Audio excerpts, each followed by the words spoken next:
Hello everyone, welcome to the class. आज की class में हम सीखेंगे हम अपनी हिंदी रीडिंग यानी हिंदी पठन कौशल को कैसे सुधार सकते हैं, कैसे इम्प्रूव कर सकते हैं हिंदी रीडिंग को। तो अगर हम स्टेप वाइज सब कुछ सीखेंगे तो हम आराम से अपनी हिंदी को सुधार सकते हैं, लिखना और पढ़ना दोनों आराम से सीख सकते हैं। तो चलिए शुरू करते हैं। सबसे पहले हम हिंदी में क्या सीखेंगे? वर्णमाला। जैसा कि आप सब जानते हैं, वर्णमाला को दो भागों में बांटा गया है, स्वर और व्यंजन। तो हम पहले स्वर फिर व्यंजन सीख लेंगे, फिर हम इन्हें जोड़कर 2, 3, 4 अक्षर के शब्द बनाना सीखेंगे। देखिए यहाँ वर्णों को जोड़कर शब्द बनाए गए हैं, 2 अक्षर के शब्द, 3 वर्णों के, 4 वर्णों के, 2, 3, 4 अक्षर के शब्द हम सीखेंगे। उसके बाद हम जो स्वरों की मात्राएं यानी स्वरों के जो चिन्ह होते हैं उन्हें मात्राएं कहा जाता है। तो उनकी पहचान करेंगे कि आ की मात्रा को कैसे लगाते हैं और कैसे बोलते हैं। जैसे आ की मात्रा को इस प्रकार से लगाया जाता है और आ इसकी साउंड होती है। तो जहाँ भी ये आवाज़ आएगी तो आ की मात्रा लगी होगी उधर, और वहाँ हमें आ की मात्रा लगानी भी है। ठीक है, अब आगे हम इसके बाद आ की मात्रा को इंडिविजुअली सीखेंगे, उसके शब्द बनाना सीखेंगे कि अ की मात्रा लगाकर शब्दों को कैसे हम बोलते हैं। जैसे नाक, काम, चार, ऐसे आ की ध्वनि हमें सुनाई दे रही है, इसका मतलब यहाँ पे आ की मात्रा का प्रयोग किया गया है।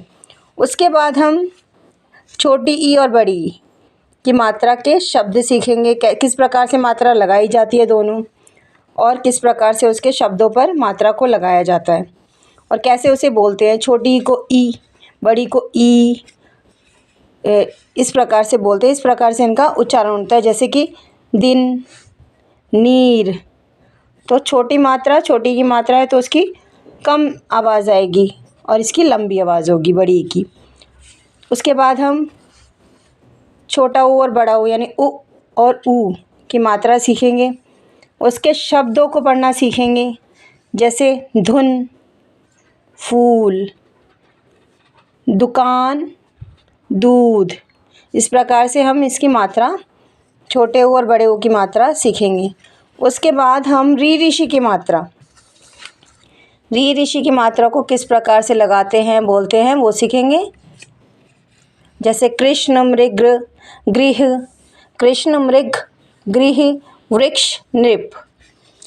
इस प्रकार से आगे बढ़ते हुए ओ और औ की मात्रा सीखेंगे हम कैसे लगाते हैं। इस प्रकार से ओ की मात्रा और इस प्रकार से औ की मात्रा को लगाया जाता है। जैसे इसके शब्द कुछ मैंने लिखे हैं इधर, मोर, सोना, घोड़ा। ऐसे ही औ की मात्रा के फौज, सौ, कौन। इस प्रकार से हम और औ की मात्रा सीखेंगे। उसके बाद हम अनुस्वार, जो एक शब्दों पे एक डॉट लगाई जाती है उसे अनुस्वार कहा जाता है। शब्दों के ऊपर कई शब्दों में आपने देखा होगा, जैसे गंगा, मंच, ये शब्द हैं, इन पे ये जो डॉट लगी है इसको क्या बोलते हैं? अनुस्वार। इसको कैसे लगाते हैं, कैसे इन्हें उच्चारण किया जाता है, ये हम सीखेंगे। इसके बाद आता है अनुनासिक। अनुनासिक क्या होता है? इस प्रकार से चंद्र बिंदु आपने देखी होगी, शब्दों पर लगी होती है, इसे हम क्या कहते हैं? अनुनासिक। तो इसके शब्द हम सीखेंगे। हंस, चांद, आँख, किस प्रकार से ये लगाते हैं, किस प्रकार से बोलते हैं। इन सभी मात्राओं के लिए मैंने अलग से वीडियो, हर एक मात्रा की अलग अलग वीडियो मैंने बनाई है, आप मेरे चैनल पे जाके देख सकते हैं। उसके बाद जब हम सारी मात्राएं सीख जाते हैं, उनके शब्द सीख जाते हैं, उसके बाद हम वाक्य सीखते हैं।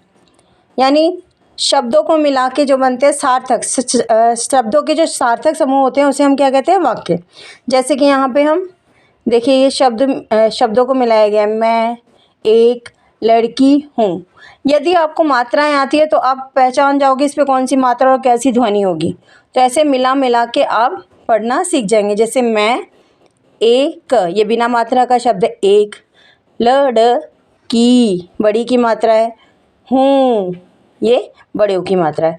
इस प्रकार से अगला वाक्य देखिए, राम पढ़ने जा रहा है। तुम बुद्धिमान बालक हो। मैं रोज रामायण पढ़ता हूँ। कृष्णा एक अध्यापक है। राधा बहुत ईमानदार है।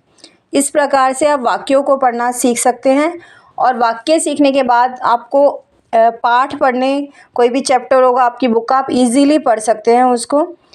इस प्रकार से यदि आप पढ़ेंगे तो आपको रीडिंग में कोई प्रॉब्लम नहीं आएगी। हिंदी की रीडिंग आप आराम से सीख सकते हैं। तो अभ्यास कीजिए बेटा। आशा है आपको आज की वीडियो यूज़फुल लगी होगी, हेल्पफुल लगी होगी। तो चैनल को सब्सक्राइब करना ना भूलें। Bye everyone.